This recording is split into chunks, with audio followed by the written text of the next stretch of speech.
So in this way, again, why I'm doing this training of practice patience, it's like then you think three. The motivation is I'm doing this training to attain Buddhahood. You cannot reach Buddhahood with a mistake mind. No? It's a contradiction. Like they're saying like a dead body and ocean never live together. Soon something dead, it throws out from the ocean. Yeah? Like if a bird die in the ocean, it not last long, it's a web going to take out in the beach. Make sense? That's in the teaching say like the ocean and dead body not live together. It may last a little bit, then time it will throw out. So same like enlightened and mistake cannot to be get together. Yeah? So to be enlightened, you need to be perfected. Only when you perfected, then you enlightened. When you're imperfect, you cannot be enlightened. You know? So that's the motivation. And then while you practice passion, you have to remember the absolute truth, emptiness. With the absolute state of emptiness, then you're not going to be upset. And all this, what happening right now, upsetting is my dream state. You have to think, this is the dream state, it's nightmare. But the reality, when I awake from this delusion, there's no one that upset me. There's not just me to get upset. There's all in the dream state. So that way, if you stay in the absolute state, then not going to upset. That's the second one. And third, whatever I put effort to train this mind to develop this patience, all the virtues, whatever again, to become like to attain Buddha circle sentient beings. So when you have all these three, then this patience become like a Mahayana path. Yeah. So these are, we talk about real Mahayana path is these are. You know? Mahayana, people think the Mahayana practice is like in front of you have a big book, you know, reading these things, then I'm Mahayana. That's not the Mahayana, you know. And the people shaving hair, you know, wearing Mahayana robes, I'm Mahayana monk. That's not Mahayana. You know? Real Mahayana means live with the word. You know? That's the Mahayana practice. So it means like we're not perfect. We're not perfect, but we try our best to be perfect. So anyone who trying or training or practicing, it's okay to call Mahayana. But in reality, you're not doing any of this practice, you know, then you're claiming I'm such a practitioner, then it's just only a word, you know, means nothing. So this reason, at least we kind of attempting, yeah, to that kind of. So as long as you're attempting, you're trying, you're good enough. You're not be success, you're not be perfected, but at least you're trying. That's good enough in the beginning. Yeah. So that's the third one.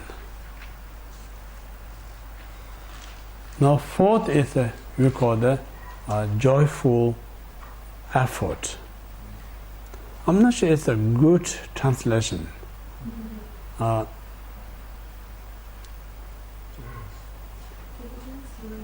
Diligence can be anything. You can be diligent your sports, diligence to telling lie, all sorts of things. Not necessarily. I think joyful virtues, I think is better. Joyful virtues. So that casts like anything is non-virtuous joy is not this one. Yeah, joyful virtues. So this means like there's three types of virtues. Yeah? Virtues that brings you happiness for this and future life. Virtues that help you to gain self-liberation. Virtues that help you to attain Buddhahood. There's no other virtues. Yeah? Then diligence, if you talk, there's a positive diligence, negative diligence. Negative diligence is like you're so diligent to run business. You're so diligent to run the politics. These are diligence, you work hard. But when you run these things, you more like have the idea how I can be smart so others can buy things from me, like Linda. Sorry.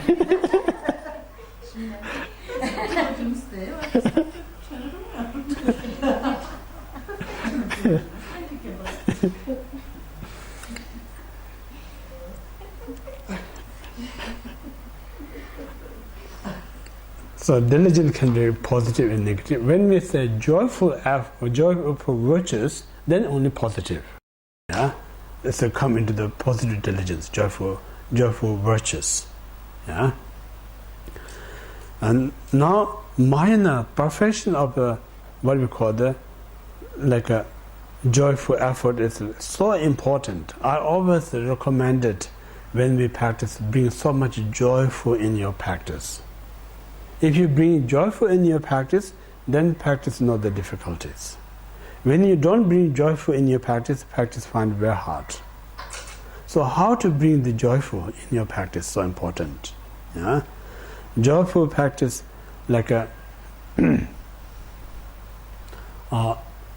few reasons we have to tell. First, you think, I'm so fortunate to have this human precious rebirth. That's one kind of help us to bring joyness. Second is what I'm doing is genuinely free myself and others from suffering. Other things, mundane things, whatever I think I enjoy, nothing really do anything that free me suffering from others. So something I'm doing such a healthy things, why I'm not joy? This is the greatest thing. That very moment, your mind is not controlled by your defilement. That when you really practice Dharma, so that time really you are independent. You self-control power. When you're not doing Dharma, your minds are controlled by this delusion. You think I'm enjoying, but really who enjoy your delusion enjoying it. No? So only time when you genuinely practice, your delusion so upset. No? That's why I'm saying our delusion is a very selfish partner. No? So selfish partner is it's a very needy kind of person, So as long as you not give time, they get upset. So delusion is like that. So this reason is really important. Only time you have a freedom to yourself is the moment you really practice virtues. So in this way you have to bring joy. Yeah? So joy means I'm doing this practice not because the teacher kind of give me restrictions. No, you're not going to be in joy. I'm doing this practice because I'm Buddhist. That's not going to be in joy. I'm doing this practice because I have this condition. They're not going to be enjoy. Only enjoy is I'm doing this because I don't want to be suffer. What I'm doing is only the right path to make me happy. So when you really realize that, it really brings you joy. When you joy, then there is no one can stop you. Yeah, that kind of joy is so important to be into the practice. So no one, you're doing this practice because somebody tell you. That's not the reason. You're doing this because you believe some kind of spiritual things, not that reason. Simply you're doing it's your own happiness. Simply you're doing is to help others to be happy. So if you really bring that real idea into your practice, that brings a tremendous joy. So this joy makes you very easy to your practice. So before you try to attempt to progress your practice, first you try to bring the joy. So important. That's the reason right to begin the meditation I always remind you, make sure you feel comfortable on the cushion. Why we say that? Because if you sit without checking, then time goes by, you say, oh, my cushion is not so good, then you get distracted. It interrupts your meditation. Right at the beginning, if you kind of carefully examine everything is okay, then during the meditation it doesn't interrupt you. Same when you practice first, you have to bring all this joy. I'm so lucky to be human. I'm so lucky to have this opportunity to do something, at least my well-being, my happiness, and I'm so fortunate to have this time. If you think about how often we get time, very little.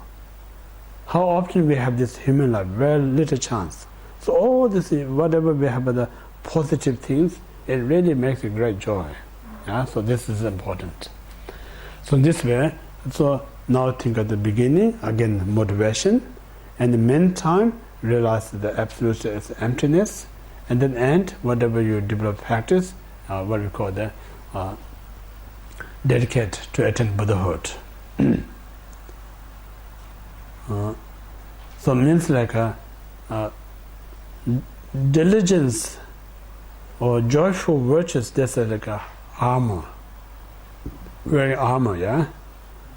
So what's the purpose of wearing armor is like it protect you from the bullet and spear, arrow stuff. So our main attacker, when we practice, is like a main obstacle, the biggest enemy is laziness. Yeah? So laziness, we always talk about two things, passive and active laziness, two things. Passive is like a normal, we all know it's like a just lie on the sofa, do nothing, that's a passive, we all know. Active laziness means like oh, I'm really busy, I have to go and do something out there. So it seems like you're having some important task there, but really it's like avoiding from your practice. Yeah? So that kind of a lazy, always attacking our practice. No? So in order to protect that such a strong laziness, you need to wear such a strong armor. So we call the virtuous joyful effort. So that's means like a bodhisattva way of life or training of life, means like always non-stop, like dwelling in your mind, body, speech, and the virtuous state. Yeah? Now, fifth is like a contemplation. Contemplation, again, there's a right contemplation and wrong contemplation. Wrong contemplation is like a planning how to attack to someone. Yeah, there's lots of contemplation, you know. When we war, you have to plan. When you steal, you have to plan. When you tell a lie, you have to plan.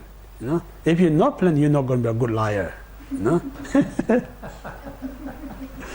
So all need to be planned. So in order to plan, you need to concentrate. You know. So these are we call the incorrect concentration. Yeah. So we need to be correct concentration. So correct concentration means like an object where you concentrate must be virtuous. If you concentrate on the neutral object, it's incorrect concentration. If you concentrate on non-virtuous, in incorrect concentration. So really concentration is the virtuous. Yeah? So that's we call the correct concentration. So this correct concentration also have a three results: mundane success, and then super mundane like a self-liberation, and then extraordinary contemplation like a Mahayana, reach full Buddhahood. So three kind of results. So here we're talking about the Mahayana perspective of contemplations. So first, before you contemplate or meditate, you must have the bodhicitta motivation. And second, when you contemplate, you must have this shamatha and vipassana inseparable state. So this comes later on. So you know, don't worry. Shamatha vipassana means like you know absolute nature is lack of inherently existent. With that realization, it's because of vipassana, and then you dwelling in the state of realization is a shamatha. So realization part of vipassana, dwelling in that state is a shamatha. So combine shamatha vipassana. Yeah? So this we call the main part of the concentration. And then when you finish your meditation, you dedicate whatever I gain merit out of this, dedicate to attain Buddhahood, sake of sentient beings. So that's what we call the Mahayana, the perfection of contemplations. Yeah?